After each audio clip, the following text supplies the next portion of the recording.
When the will was read, everybody figured she'd been crazy when she wrote it, and that included me. But I changed my mind after spending a night on an island with a pig, a cat, and an ape. Because in reality, they were people. From the pen of Raymond Chandler, outstanding author of crime fiction, comes his most famous character as CBS presents The Adventures of Philip Marlowe.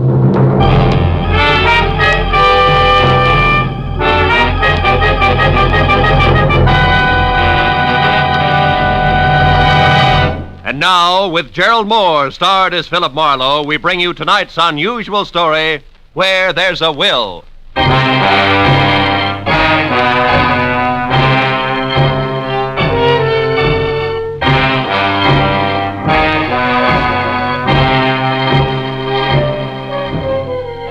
had spent the whole day on a noisy job which had concerned itself with a lot of people who talked a lot and said nothing. When I finally locked up my office for the night, I was worn out.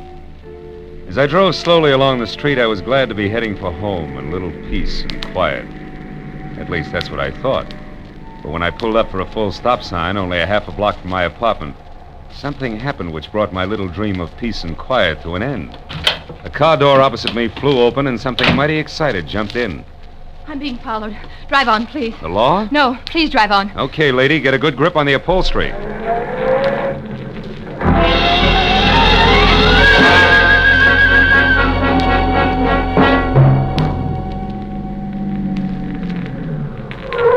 There, that ought to do it. Now, what's the... Say, you look a little pale and beautiful. I'm always pale when my heart's in my mouth. Well, then why don't you swallow once, take a deep breath, and tell me who was after you? There isn't much to tell. It was a nasty little man, that's all I know. So thanks for making like Barney Oldfield, and good night. Hey, not so fast. It's impolite to hitch and run. Look, mister, right now I'm up to my earrings in trouble, and that leaves very little time for small talk with strangers. Even nice ones. Well, in that case, the name is Philip Marlowe, which takes care of the stranger part, and I'm a private detective, which makes trouble my business. Where do we go from there? No place. $300,000 worth of hidden bonds, a screwy old lady, and a sculptor with a red beard are too much for any one-man police force, Mr. Marlowe. So again, good night. Before I could say anything, she was out and gone.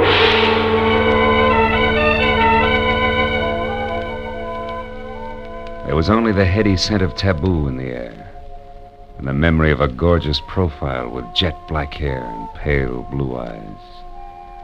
I sighed like a schoolboy and decided to put her under the heading of things that pass in the night. But I couldn't. Why, out of all the cars in Los Angeles, should she have picked on mine? Well, the next morning, as I was walking down the corridor to my office door, I was still seeing pale blue eyes. Maybe that's why I didn't notice the man who waited outside my door until I was almost on top of him. He was well-dressed and about 35.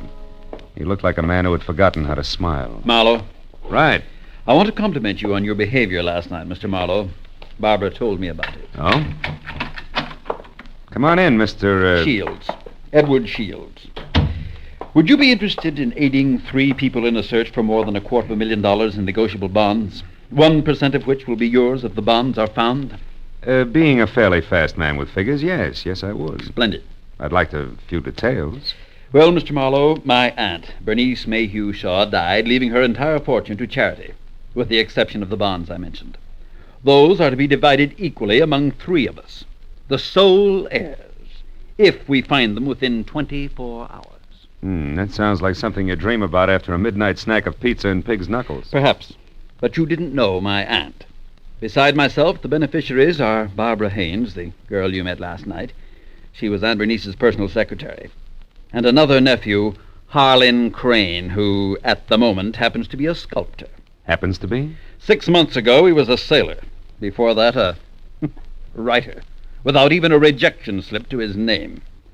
My cousin is irresponsible, impetuous, and completely self-indulgent. The will itself, Mr. Shields, what are the exact conditions? At precisely noon today, the 3 of us are to meet with Luther Willard, my beloved aunt's lawyer, who will give us each a large sheet of tissue paper covered with specific markings. Individually, the sheets mean absolutely nothing. But combined, one over the other, the transparent sheets form a coherent map to the location of the bonds. But why all the intrigue? My dear departed aunt had a peculiar sense of humor. In addition to this, she was never particularly fond of any of us.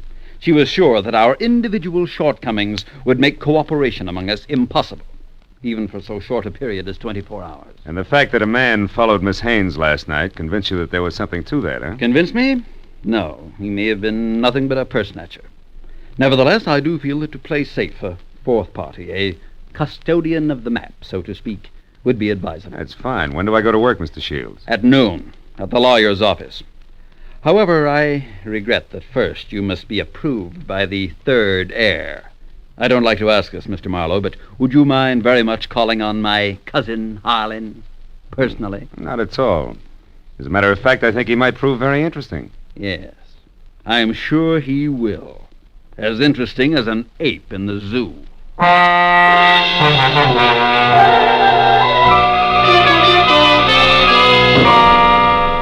I felt like saying, look, Shields, I'm not as gullible as I look. But then I thought a client's a client, and I decided to play along. Holland Crane, 6 foot, red-bearded giant, talked as he worked, wielding a 10-pound sculptor's mallet like it was an 18th century quill. I'll be frank with you, Marlowe. Money isn't everything to me and never has been. However, $100,000 will buy a lot of marble. Half the state of Vermont, I'd say. But coming to the point, Mr. Crane, do I get your seal of approval? Oh, I imagine you'll be all right. Anyone who can get by Shields, the all-American Scrooge, ought to do. Thanks, a million. I'm not being personal where you're concerned. It's just a matter of facing a fact bluntly. Edward Shields is conniving, avaricious, and dull. I heartily recommend him to nobody. And the girl, Barbara, you feel the same way about her? No, I don't. And the truth of the matter, Marlowe, is that I know very little about Barbara Haynes. But what I do know, I like very much. Yeah, that I can understand. Marlowe, do you realize that once you have the whole map in your possession, you're worth an awful lot of money? Of course I do. The whole map, I have a market value of exactly $300,000. That's right, fellow. $300,000, dead or alive.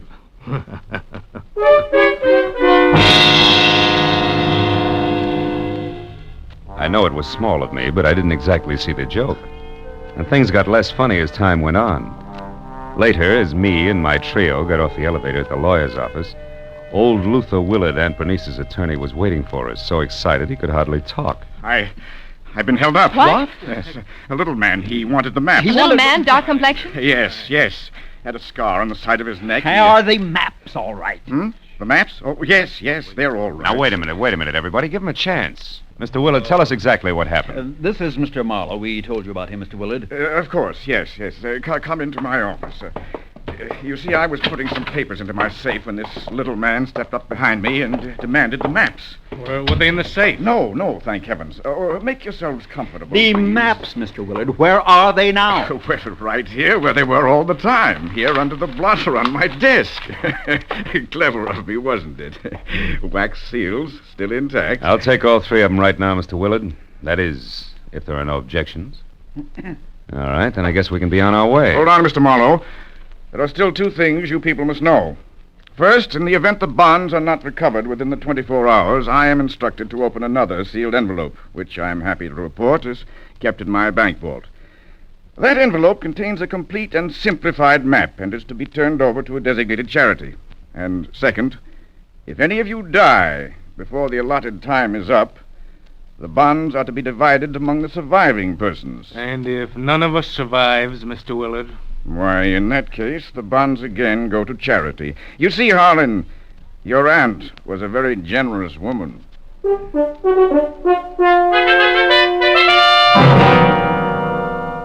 After arranging to meet with the 3 heirs at Shields' place later that afternoon, I headed for the nice and public library, where I figured I'd be able to examine the maps in safety.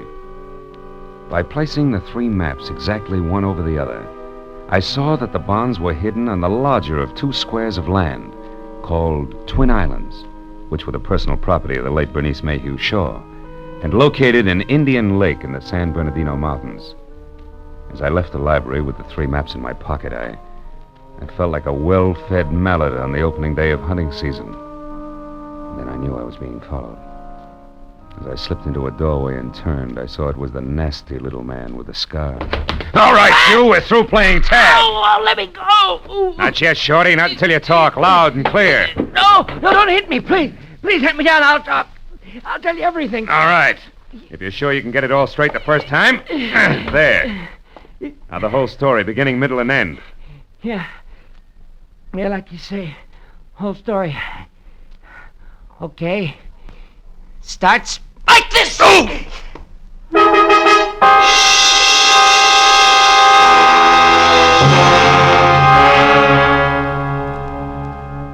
the time I figured out that it had been the sawed-off end of a broomstick that had slammed my stomach up against my backbone, the little man was out of sight. Another 5 minutes went by before I quit calling myself sucker and I started to think straight. Nearest pub depot on Cahuenga. I went up there and deposited 2/3 of the map for safekeeping until we were ready to leave for Indian Lake. And I found a telephone, and a half a dozen calls later I knew that a caretaker named Jumbo was the sole inhabitant of Twin Islands, and my last call was to him. I wanted some kind of a welcoming committee ready for us. When I left the phone booth, it was only 1 o'clock. So I returned to my apartment where I figured I'd rest until 3, when we were all to meet at Shields' place. But that was my second mistake. Because the moment I closed my apartment door, I was positive I wasn't going to get much rest. I had an unannounced visitor. Yeah, you look surprised, Mr. Marlowe. I am. I didn't recognize you at first without your broomstick. Yeah, I traded that in on this .22 target pistol here. It's more expensive, but it's better. Makes me as big as you are. Maybe bigger. Yeah, but how much does it do for your personality? Quite a bit. Gives me poise. And poise gives me manners. So in asking for that map in your pocket, I'll even say please. Come on, Marlowe, I won't say please twice. No, I don't think you would. Here. Thank you. Now, before I go, one more thing. The hall outside here is straight and narrow, right to the stairs, and that makes it fine for shooting. So after I step out, don't do anything rash. For a while.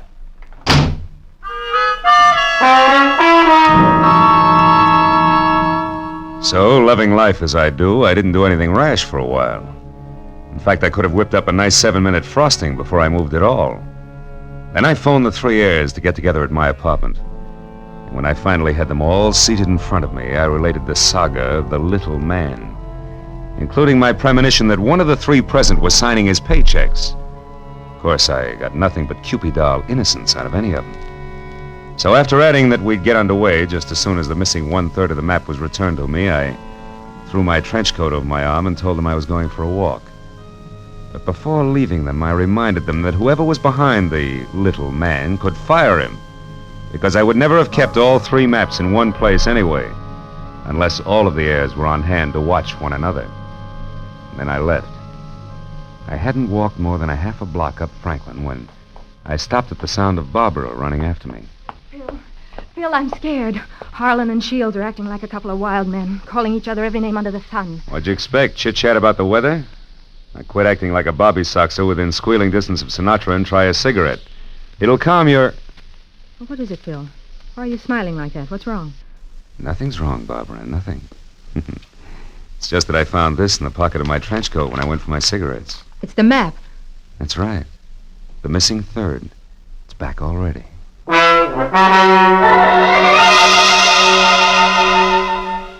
When that missing 3rd part of the map turned up so fast, I figured the heirs had decided to play ball.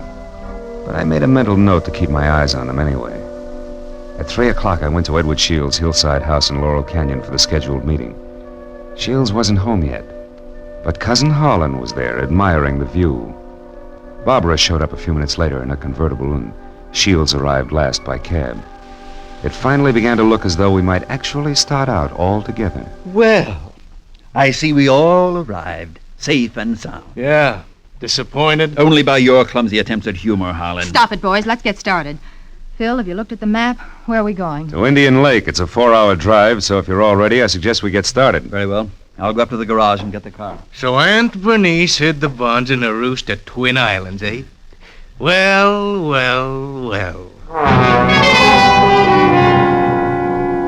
Nobody seemed surprised at the location Aunt Bernice had chosen to hide her bonds. And Holland, Barbara, and I stood on the front porch watching Shields as he climbed the very steep driveway to his garage in the car. But Barbara got more of my attention than Shields. She made a mighty dreamy picture. And she leaned casually back against the rail of the porch. She wasn't aware that I was watching her. And I suddenly saw her go tense, her eyes filled with fear, and I quickly turned to follow her stare. Shields' car was going at a rapid clip down the steep driveway. I still couldn't figure out Barbara's concern, and then she started screaming. The car's out of control. The car was headed for the edge of a cliff. His brakes are out. He'll go over. The tree stopped him. Shields, are you hurt? No, I'm all right. The brakes, I tried to stop You them. hadn't hit that tree. You'd have gone over the edge. Let's have a look at those brakes, Shields. Well, no wonder. What is it? Brake line's broken. Every drop of fluid drained out. I might have been killed. No might about it, Shields. We stood there for a while, all looking at one another, but nothing was said. Brake lines rarely snap accidentally. And I remembered that Harlan had been at Shields' house early, and the car had been in the garage, and Barbara... Well, I had to admit that she actually had anticipated the car going out of control. Well, the 24 hours for finding the bonds were slipping by, and I knew we had to get to Indian Lake. We held a short powwow without passing the peace pipe, and we decided to take Barbara's car. We picked up the rest of the map, which I'd checked at the bus station, and we shoved off. After a 4-hour drive that was about as relaxing as the thought of an overdue time bomb in a day nursery, we finally pulled up to the shores of Indian Lake. Jumbo, the caretaker, was waiting at the dock. He knew how to handle a boat, and a few minutes later we could see Twin Islands. We headed for the smaller of the two, where I could make out a rambling lodge. The other island, a quarter of a mile away, seemed deserted. Shields was the first one ashore. Here, Barbara, let me help you. Run along, boy. I'll help Barbara. Thanks, Harlan. Well, Marlowe, what now? Well, first we go up to the house. Oh, Jumbo, you got everything ready for us? Hey, Jumbo. Huh? Oh, sure, everything's ready, Mr. Marlowe. It's like you said, I opened 4 of the upstairs rooms. Open the rooms? We're not going to sleep out here, are we? I'm gonna try. But this isn't a vacation. We're here to find the bonds and get out. You realize it's almost 9 already? That leaves us just 15 hours, Marlowe. Yeah, I know. I got a good watch, and I count to 24, and I'm also giving orders to you Don't three. get high-handed, Marlowe. You're an employee of ours, and that's all. Let's get the map together and start looking for those bonds right now. Take it easy, big man. The bonds are hidden on the other island. The map is as tangled as a second-hand spider web. We wouldn't get anything at all done in the dark. That's your opinion. Look, and you people hired me to help you find those bonds. If I have to get nasty to make you take orders, I can do that, too. Now, let's play like we're smart and go up to the lodge and relax. All right, Marlowe. But remember, we'd better have those bonds by tomorrow, or someone else will be nasty. Very nasty. And I mean me. What? You too?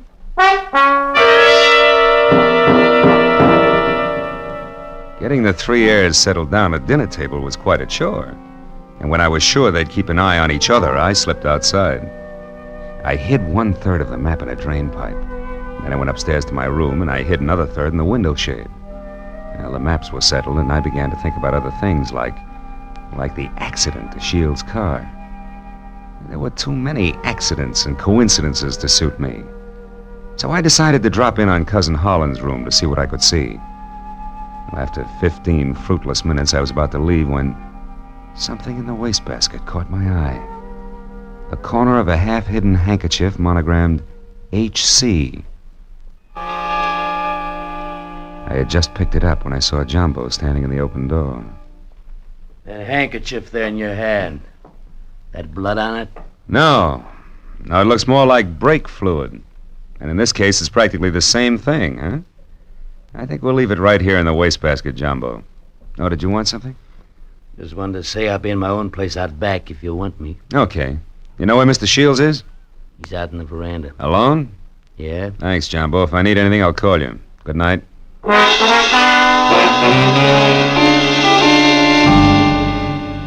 Shields. Oh, it's you, Marlowe. What's wrong? You sound like a man expecting trouble. I was nearly killed in my car this afternoon, and I don't think that was the end of it. Yeah, and don't stand too close to high windows. Thank you. It's comforting to know that I am not alone in my suspicions. Maybe, How are you betting? On the beauty or the beast? Don't be absurd. I hope someday to marry Barbara. Yeah? Well, a guy might be beating your time right now with a sculptor's mallet. You may be naive, Mr. Marlowe, but Barbara isn't. I saw them just a moment ago walking down to the boathouse. Harlan's galloping after her like a half-baked idiot, as usual.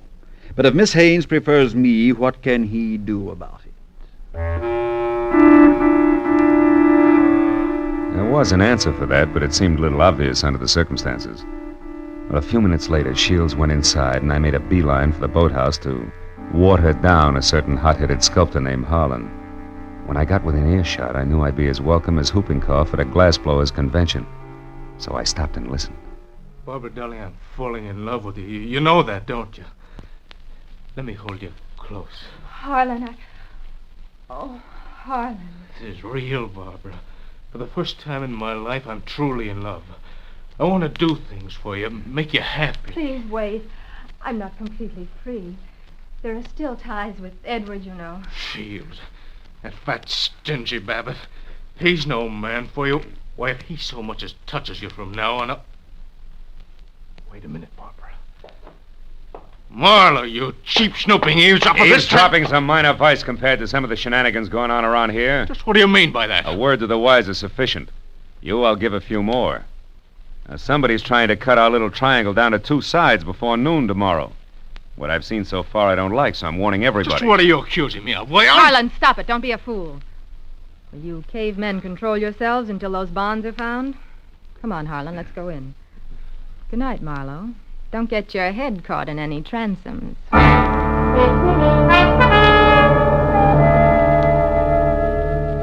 Deciding sleep wouldn't be very healthy for a man in my position, I decided to sit up that night. It was about 2 o'clock when I looked out the window and saw something mighty interesting. A light was moving on the other island opposite us. I got hold of Jumbo and we went over there as fast as we could.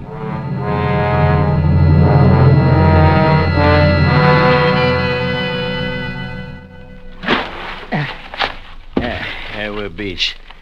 That light's dead ahead, Mr. Marlowe. Looks to me like it's up on the picnic shelter. Yeah, I'll see you later, Jumbo.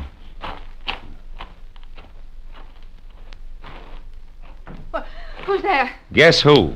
Oh, Marlowe. I didn't hear you come up. The wind's too strong, I guess. I'm glad to see you. It's spooky here all alone. Oh, sure.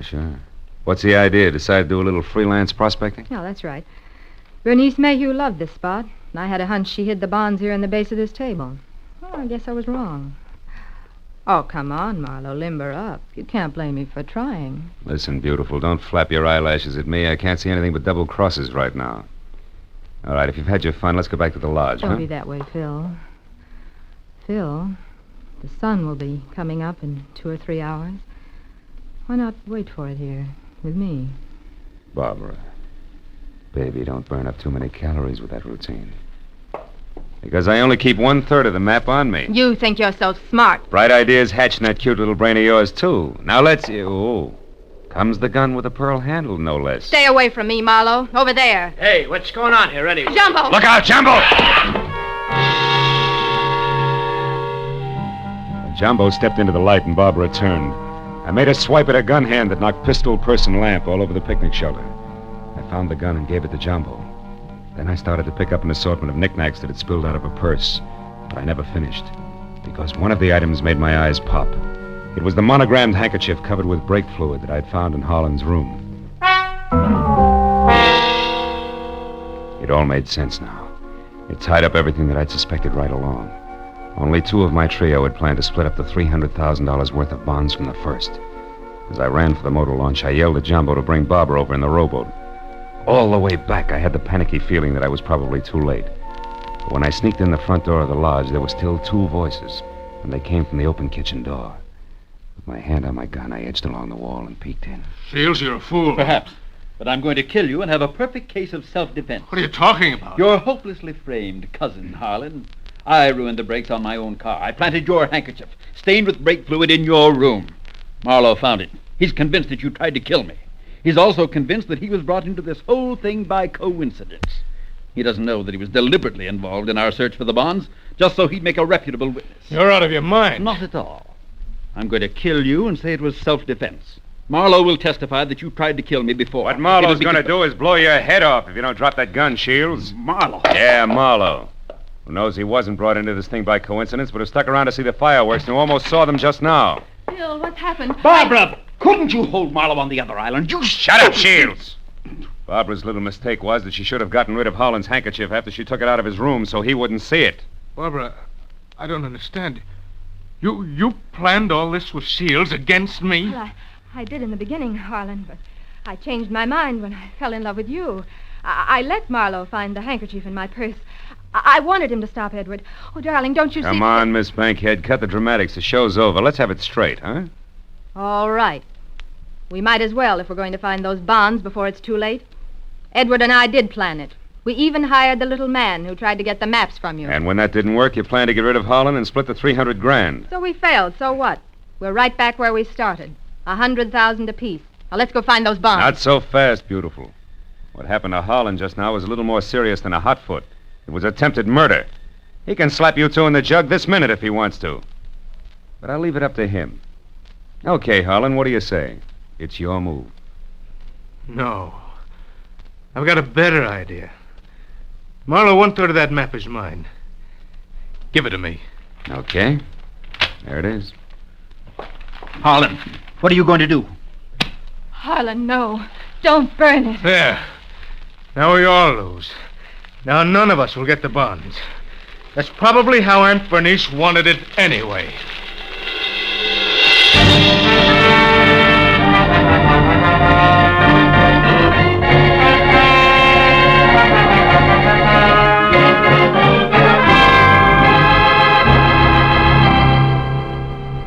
It was almost noon.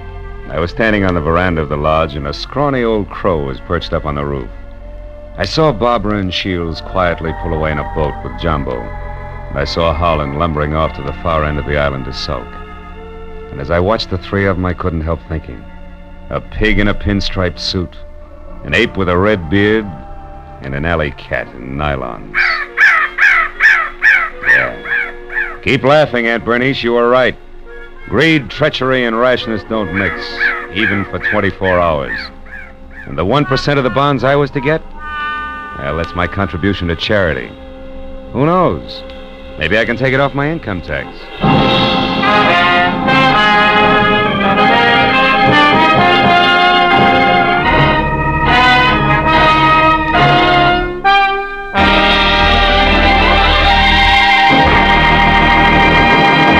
The Adventures of Philip Marlowe, created by Raymond Chandler, stars Gerald Moore and is produced and directed by Norman MacDonald. Featured in tonight's story were Mary Shipp, Parley Bear, Don Diamond, Ted Von Eltz, and Wilms Herbert. The special music was conceived and conducted by Richard Orant.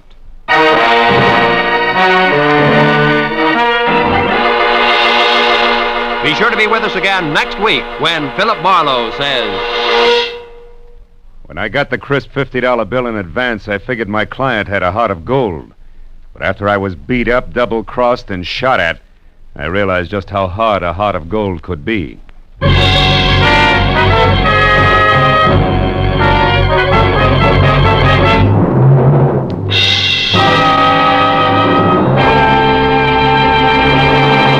Raymond Chandler, Dashiell Hammett, John Dixon Carr, three great names in the world of mystery and thrills. One down, two to go today on CBS. Now that you've heard Raymond Chandler's Philip Marlowe in action, CBS invites you to hear Dashiell Hammett's Sam Spade in action tonight, followed by John Dixon Carr's personally written radio series, Cabin B-13. Chandler, Hammett, Carr, today and every Sunday, over most of these CBS stations. It's a mystery if you miss 'em.